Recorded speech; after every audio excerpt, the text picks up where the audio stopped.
Well, hello. Welcome to the fourth and final episode of Therapy Sessions. Thanks for joining me. I am quite pleased because today my cat is joining me, and this was my dream of all 4 episodes. This was the goal. Yes. This is Bruisey. I was thinking about what I want to do in terms of this series and decided that I wanted to talk a little bit about what I've learned through my therapy experience and also kind of where I am now. Before getting into the list of what I've learned through therapy, I also want to give the caveat again that this is just my experience. These are a few things that I've learned, and these things will be easier for some people to take on than others. Some people may not want to do any of these things, and that's cool too. You might have other things that you want to prioritize when looking for your therapist or going through this experience. So totally fine. Therapy is your own journey.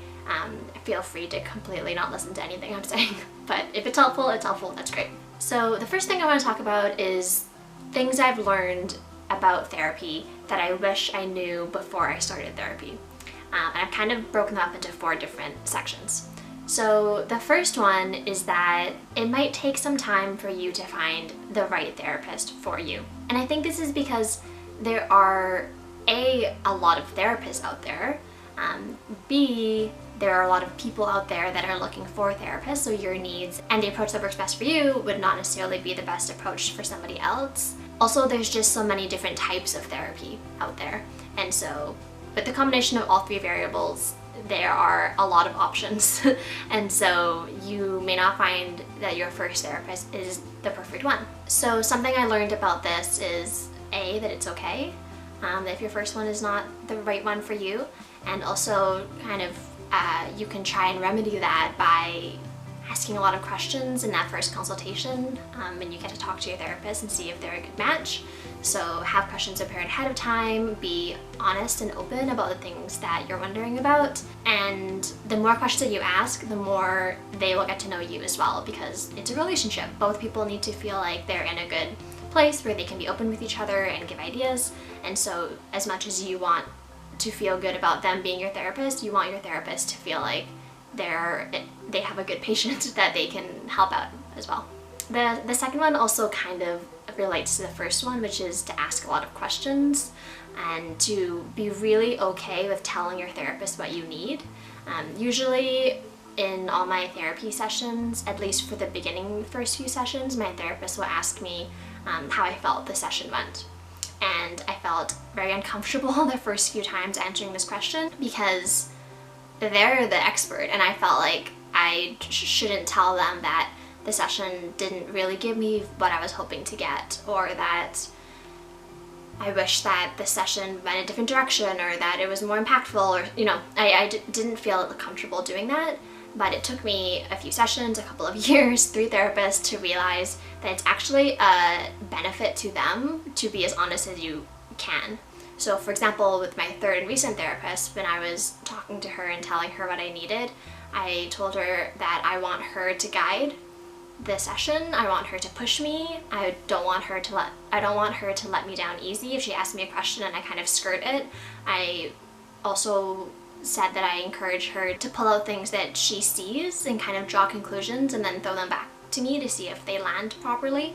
And so she does that, and it's been really good. So it's okay to be honest with your therapist. If anything, it's better for you and for them to be as honest as you can. The third thing that I learned about therapy that I wish I knew was to just accept the process.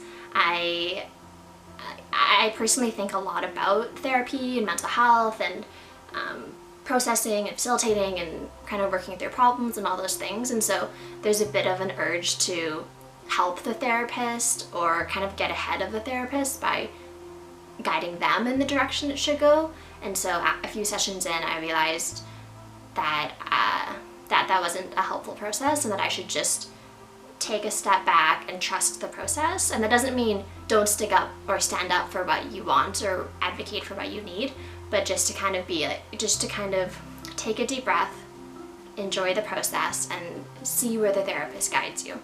And then the 4th and final lesson that I've learned about therapy is something that I really care about in all aspects of my life and have started to kind of adopt it as a bit of my mantra in the past few years, and that is, it is okay. And I think this is a really important thing to consider always, but especially when you're going through something that might be new and kind of frightening like mental health, which is that it is okay. It is all okay. It's okay if you don't want to start therapy for whatever reason. It's okay if you start and then you end up not liking it. It's okay if you go through 20 therapists before you find someone that you like. It's okay if you end up talking to a friend or watching a video or reading a book or something that helps you through your mental health experience and don't do the route of therapy at all. All of those things are more than okay. And what it really boils down to, which I think I've said in a previous video as well, is that you are your own expert of your own mental health. There's no one who's going to be able to tell you how to do it, when to do it, where to do it, any of those things. Sure, there'll be people like me who are sharing their experiences and maybe that will or will not work for you, but when it comes down to it, you are your own expert, and whatever you decide to do, it is okay. And yeah, so those are the 4 things that I've learned through my experience being in therapy, and things that I wish I knew before I started. And now I'll kind of transition into where I am now and how I'm doing and my update now that I've been in therapy for a couple of years. So I am still seeing therapist number 3. I've had about 10-ish sessions this year so far in 2020. I have been diagnosed officially with anxiety by a lot of people. My family doctor, someone that was standing in for my family doctor, all of my therapists, like pretty much everyone who is somewhat qualified to diagnose me with anxiety has diagnosed me with anxiety, so it's pretty clear that that's what I have. All times they kind of look into my eyes as if they're telling me something that is going to rock my world and say, you have anxiety, and then I just say, yeah, I know. And so that's something that is just kind of part of my identity now. In terms of my dreams, I would say I haven't had a ton of success in that area. It's hard to tell because I don't keep track of my dreams, but I did keep track of them earlier this year for a few weeks. I did have a negative dream every night, and so I know that they are still happening. So that's something I'm still really dealing with. I've tried quite a few things, weighted blankets. Oops, sorry. I've tried a weighted blanket, I've tried stretching before bed, I've tried meditation, I've tried turning off my phone 30 minutes before going to bed, I've tried blacking out the room of light as much as possible. So I've done quite a few things. I know there's more things I can try as well, so kind of figuring that out. I don't want it to seem like because I'm still having bad dreams to not denounce the power of therapy, because I'll get to this, but my general strength of mental health is a lot better. And sure, maybe a couple of elements are still continuing, but that doesn't mean that therapy in general has not helped me, because it has in a lot of ways, which will bring me to my next point. So since I started therapy, and maybe some of these symptoms had started before, I started acquiring physical manifestations of anxiety in my body. I have 3 conditions that I'm kind of grappling with right now. One is duodenitis, which is the inflammation of the duodenum, which is the attached to the stomach. It basically is inflamed, and so it makes it difficult to eat a lot of meals, and will make me full very fast, and will often make me gag to the point where I have even thrown up in the past. So it's hard to put on weight, for example.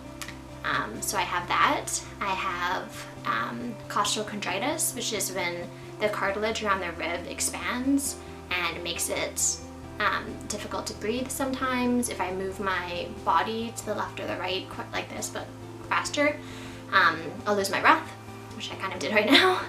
And I have, I think I have something called TMJ. I'll put the full name below.